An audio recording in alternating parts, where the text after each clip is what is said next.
7 things not to do when speaking English. Hey guys, it's me again. Welcome back to the channel English with Farsha.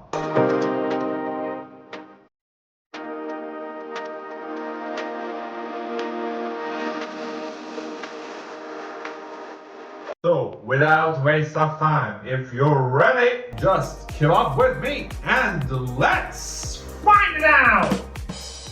I've spent the last few years traveling and living abroad, and during that time I've talked to a lot of people who spoke English as a foreign language. After talking to thousands of foreigners in English, I've noticed several things that they do that hurt their progress as a language learner. You're going to really surprised by a few of these for sure. Here are the top 7.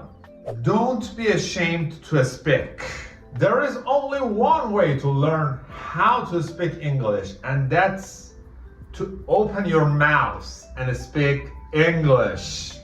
The only way you will ever get better at speaking is by speaking, and speaking a lot.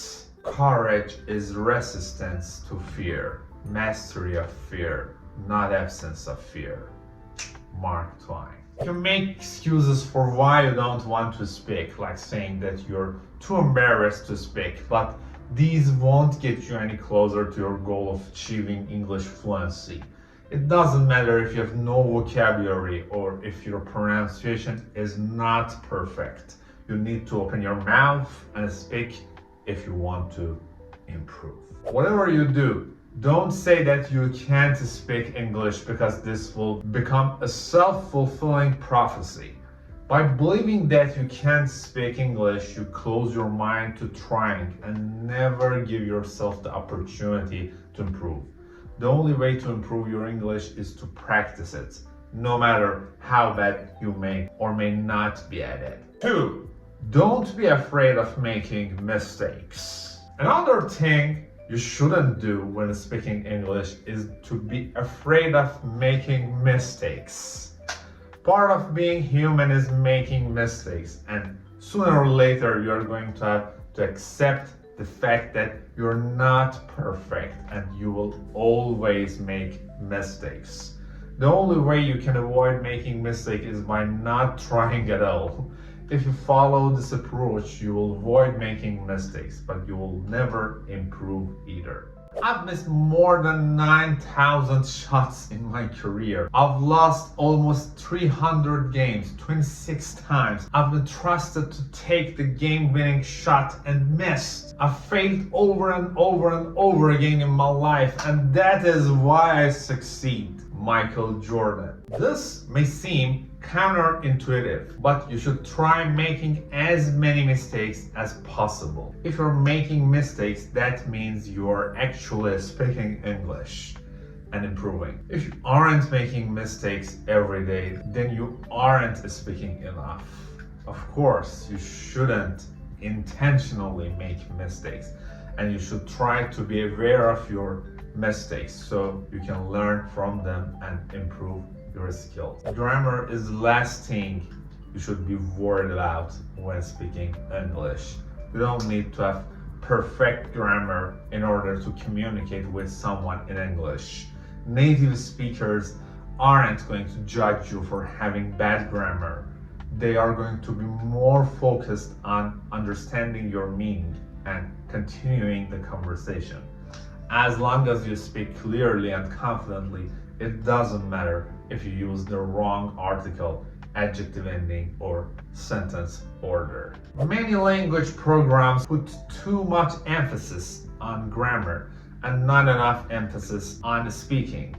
They spread the idea that you have to know all the grammar rules before you can start speaking, which can have the effect of reducing your confidence when you finally start speaking.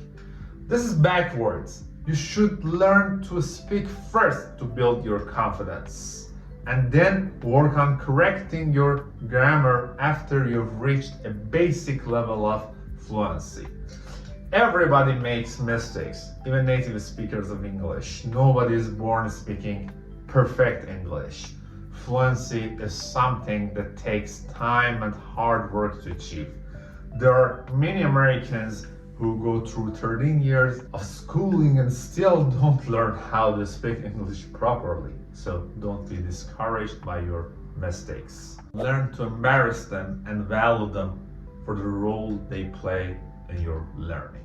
3. Don't apologize for your level. Something that really annoys me when I'm talking to someone in English is when they apologize for how much English they speak.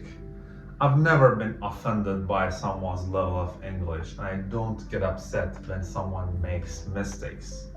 If you talk to someone and they do get offended or upset because of your level of English, they are an evil person who probably tortures kittens in their spare time. Most of the people who apologize for their level of English feel like they should speak better than they do. It's fine to think this, but don't get upset at yourself for not knowing more than you do.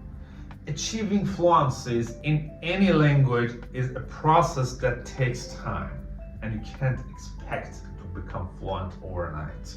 Whether you've been studying English for years or only for a few months, you've put in a lot of work to get where you are, so don't underestimate yourself. 4.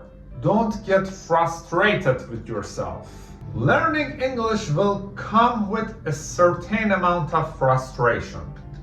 At some point, you will come to a stage where you won't be able to fully express yourself like you would be able to in your native language. And there will be times when you won't be able to find the right word to say. Nearly everyone who learns English goes through this phase. It's just a natural part of the language learning process. This stage may last only a few weeks if you're completely immersed in English, but it could last years if you only use English twice a week at your language school. The only way to overcome this frustration is by practice, practice, practice. Keep in mind that this frustration isn't because you are not smart enough or because the language is too difficult. It is something that many people have to go through. By embracing this frustration and following it more intensely through increased exposure, you can pass through this stage more rapidly. 5. Don't take it personally when people don't understand you. At some point in your English speaking career, you're going to speak to someone who, no matter how hard you try, just can't seem to understand you. Due to the large number of English speakers in the world, there is a wide range of accents, some of which are hard to understand. I, for one, have a hard time understanding some Australian accent and most Irish accents. You will have this problem a lot when talking with people who aren't used to dealing with foreigners. If they don't have this experience, they will be used to hearing English spoken in a very specific way, and they won't have any frame of reference when talking to you. Realize that this isn't a reflection of your language skills, but rather a reflection of this person's lack of exposure to different people. This can also happen when talking to English learners who have a lower level of English than you. They won't be able to understand everything you say because of your more advanced vocabulary. Try to remember that you were once at their level, and not everyone is at the same place on their language journey. The same person who gets offended when you speak English also tortures kittens like this. 6. Don't compare yourself to other English speakers. No matter what level your English is at, you had to work hard to bring yourself to that level. Be proud of what you've accomplished and don't be too concerned with what other people think about it. They don't know how many hours you've had to work to get to where you are. They don't know all the struggles you've been through to get there. This also means you shouldn't go around comparing yourself to other people. Everybody is different. Some people learn languages more easily than others, and some people have spent more time working to improve their English. Just because your friend who lived in London for 3 years can speak really well doesn't mean that you are not on the right path. Some people like to see others fail, and by paying any attention to these people, you are just feeding their negativity. Anytime you spend worrying about what they think of you is time wasted that could be better spent by working to improve your English. And number 7, if you're fluent or just think you are, don't get cocky. English is a journey, not a destination. English is not a chip in your brain. It's a learning process. Maybe this is gonna seem harsh, definitely a bit paradoxical, but for the rare English Jedi breed, they realize that there is never really perfect fluency, only the impassioned and ever approaching journey toward it. This means that when you finally become fluent, whatever that really means to you or to the world, you shouldn't adopt the attitude of somebody who thinks, I already learned English. Because there are some fundamental problems and limitations that come from this assumption. Here are just a few. You're living a lie because you never stop learning a language. It's like calling yourself a fully realized human being. There's always the next level up, and the current level always needs practice. The learner tends to get lazy, and it's a universal fact about any learning process that if you aren't growing, you're probably getting worse. The inflated ego prevents you from recognizing the final 5 or 10% that separates you from the master Jedi breed of English speakers. There is a tendency to treat other English learners or people who are learning their language in a condescending, totally idiotic way, forgetting what it is like to learn because they themselves are no longer connected to their own learning process. Cultural understanding. You can know everything about grammar, but that doesn't mean you're fluent.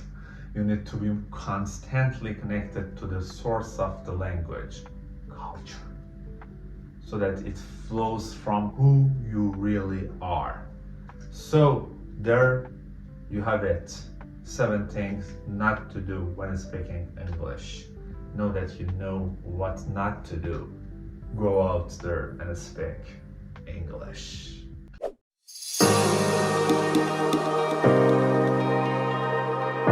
So guys, this is the end of this video. I hope you enjoyed and understand it well. You can suggest my channel to the ones who are interested in learning English. As always, if you like this video, please hit the like button for me. Leave a comment below. And for the last but not the least, don't forget to hit the subscribe button.